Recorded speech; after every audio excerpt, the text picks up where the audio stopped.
Hello students, कैसे हैं आप सब। अध्याय 3 का ये 4th वीडियो है। अब तक 3 वीडियो आप पढ़ चुके हैं, जिसमें मैंने युग्मक जनन और male and female reproductive system के बारे में आप सभी को पढ़ा दिया है। ये 4th वीडियो है, इसमें हम आगे क्या प्रोसेस के बारे में पढ़ेंगे। तो जैसा कि मैंने पहले बताया था कि लैंगिक प्रजनन की जो प्रक्रिया है वो 3 स्टेप में कंप्लीट होती है।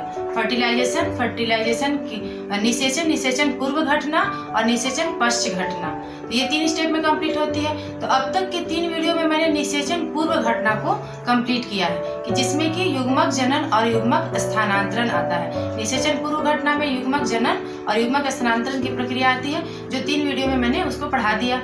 अब इस वीडियो में हम निषेचन के बारे में पढ़ेंगे कि निषेचन की प्रक्रिया में क्या होता है।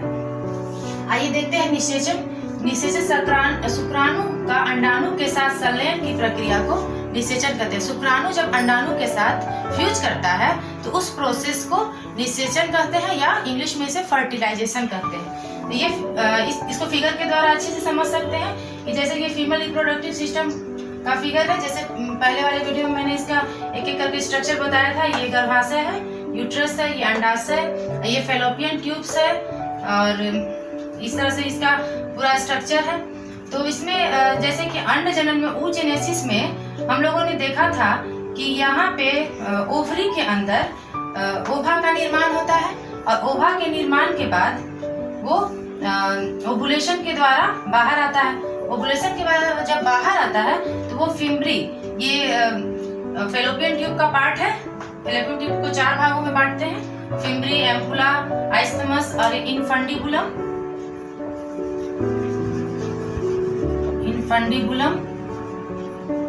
इस तरह से 4 भाग में बांटते हैं। तो ये फिंगर लाइक स्ट्रक्चर जो है वो ओवम को लेकर अंदर फेलोपियन ट्यूब्स में यहाँ आइस्थमस एम्पुलरी जंक्शन पे आके ये सेकेंडरी ओसाइट यहाँ पे रुकता है। तो यहाँ पे ये जोना पेलोसिडा लेयर है, बाहर में जो बना हुआ लेयर दिखाई पड़ रहा है, तो इस जगह पे आके रुकता है। तो ये एक क्वेश्चन है कि ये यहीं पे फर्टिलाइजेशन की प्रक्रिया होती है। तो इससे भी क्वेश्चन आता है कि फर्टिलाइजेशन की जो प्रक्रिया होती है, निषेचन की जो प्रक्रिया होती है, वो किस भाग में होती है। तो वो फीमेल रिप्रोडक्टिव ऑर्गन के फेलोपियन ट्यूब्स में होती है, और फेलोपियन ट्यूब्स में एग्जैक्टली ये एम्पुलरी आइस्थमस जंक्शन में होती है। तो ये भी एक क्वेश्चन याद रखने का है इसको, कि एम्पुलरी आइस्थमस जंक्शन में फर्टिलाइजेशन की प्रक्रिया होती है। तो यहाँ पे ओवा यहाँ पे है। तो इस तरह से जब स्पर्म इंटर करता है तो स्पर्म ट्रेवल करके यहाँ पे पहुँचता है। तो स्पर्म के स्ट्रक्चर में हम लोगों ने पढ़ा था कि स्पर्म का हेड रीजन में को एक्रोसोम कहते हैं। हेड रीजन में एक्रोसोम पाया जाता है। एक्रोसोम एक तरह का केमिकल सीक्रेट करता है, जो कि ओवम के जोना पेलोसिडा लेयर को तोड़कर ओवम के अंदर प्रवेश करता है। तो ये एक्रोसोम जैसे यहाँ पे आता है, ये एक्रोसोम लेयर है, और इसके द्वारा ये इसके अंदर प्रवेश करेगा। तो जैसे ही ये यहाँ पे स्पर्म और ओवा, स्पर्म इंटर करता है और उसके अंदर प्रवेश करता है, और दोनों का न्यूक्लियस, स्पर्म का न्यूक्लियस और ओवा का न्यूक्लियस, दोनों का न्यूक्लियस वहाँ पे फ्यूज करता है। तो इसी प्रक्रिया को हम फर्टिलाइजेशन कहते हैं, और ये प्रक्रिया यहीं पे कंप्लीट होती है, जैसा कि फिगर में दिखाई पड़ रहा है।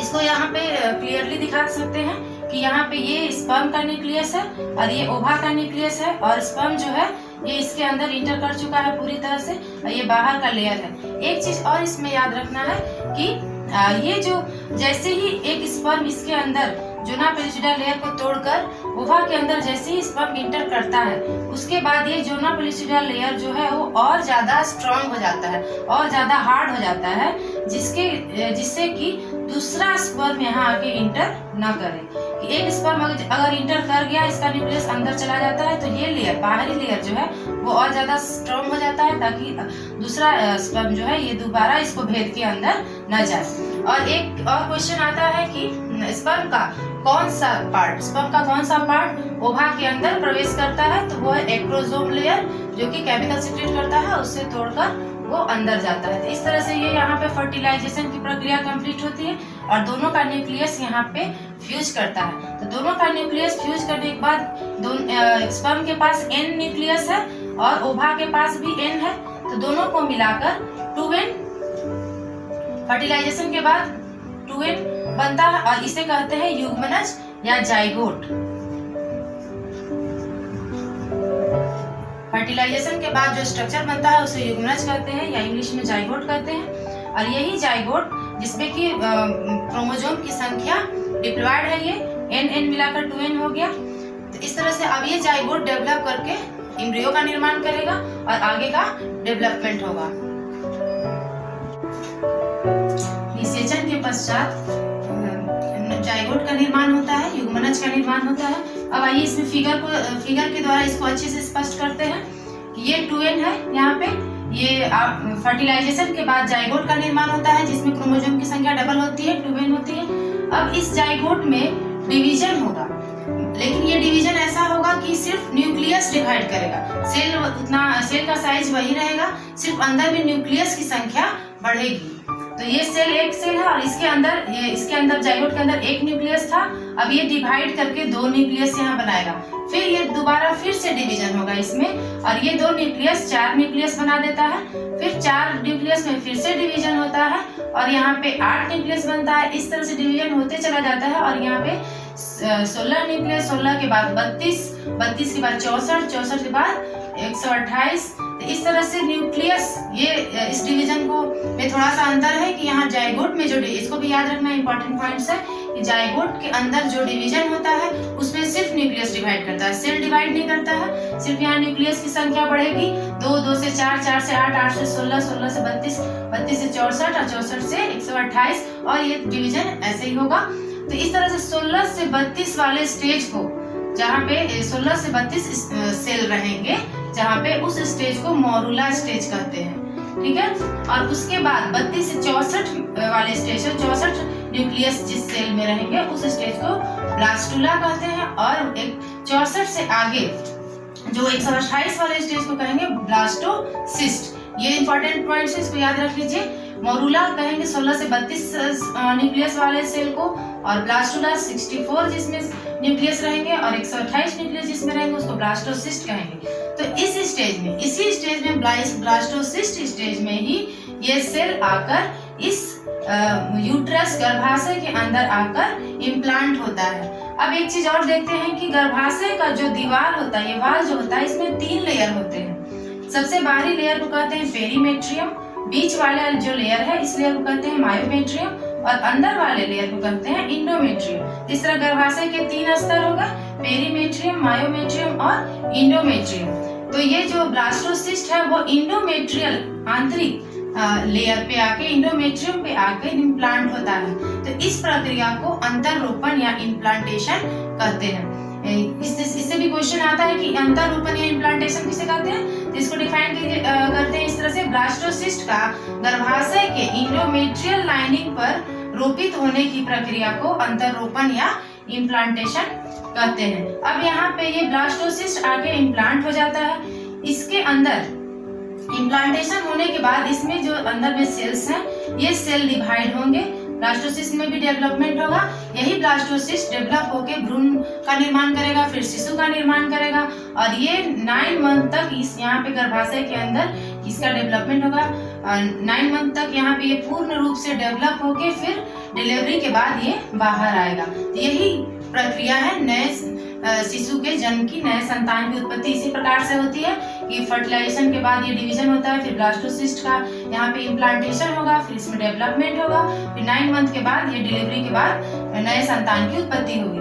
तो यहाँ पे ये जो सेल है ये भी डिवाइड करके 3 लेयर बनाते हैं। पहला है बाहरी लेयर को, यहाँ पे जैसे मैंने फिगर में दिखाया है कि सबसे बाहरी लेयर को कहते हैं इक्टोडर्म और उसके बाद वाले लेयर को कहते हैं मेसोडर्म और उसके बाद अंदर वाले लेयर को कहते हैं इंडोडर्म। तो ये 3 लेयर जो है ये जर्मिनल लेयर कहे जाते हैं। ये 3 जर्मिनल लेयर है भ्रूण के। इन्हीं तीनों लेयर से भ्रूण के सारे अंग का विकास होगा, जैसे हार्ट है, लंग्स है, किडनी है, ब्रेन है। तो ये सारे पार्ट कोई इक्टोडर्म से डेवलप होंगे, कोई मेसोडर्म से डेवलप होंगे, कोई इंडोडर्म से डेवलप होंगे। तो ये अलग अलग अंग अलग अलग जर्मिनल लेयर से डेवलप होंगे। बहुत इंपॉर्टेंट है ये कि 3 जर्म लेयर कौन कौन से है, इक्टोडर्म, मेसोडर्म और इंडोडर्म। और बॉडी के पार्ट्स का डेवलपमेंट जो होगा वो ये तीनों लेयर से ही होगा। तो इस तरह से ये निषेचन के पूर्व, निषेचन पश्च घटना ये यहाँ पे आके कंप्लीट होती है। निषेचन पश्च घटना है भ्रूण का निर्माण, उसका डेवलपमेंट और उसका जन्म। तो इस तरह से ये निषेचन पश्च घटना कंप्लीट होती है। इसके साथ ये चैप्टर कंप्लीट हुआ। निषेचन की घटना, निषेचन के पूर्व की घटना और निषेचन पश्च की घटना। इस वीडियो में ये टॉपिक आज कंप्लीट होता है। चैप्टर 3 आज पूरा तरह से कंप्लीट हो गया। कुछ छोटे मोटे टॉपिक्स इस चैप्टर में रह गए हैं जो कि बहुत ज़्यादा उसमें समझने का नहीं है, वो आप खुद से कर लीजिए। जो समझने वाले टॉपिक्स थे, जो इम्पोर्टेंट टॉपिक्स थे, उसको मैंने 4 वीडियो में कंप्लीट कर दिया है। तो इस तरह से चारों वीडियो को देखकर अच्छे से समझ लीजिए, नोट्स बना लीजिए। ये टॉपिक बहुत ही इंपॉर्टेंट है, इससे बहुत सारे क्वेश्चन पूछे जाते हैं बोर्ड एग्जाम या नीट एग्जाम में हो। तो इस तरह से ये टॉपिक आपका कंप्लीट हुआ। मुझे उम्मीद है आपको ये टॉपिक अच्छे से समझ में आया होगा। तब तक के लिए थैंक यू।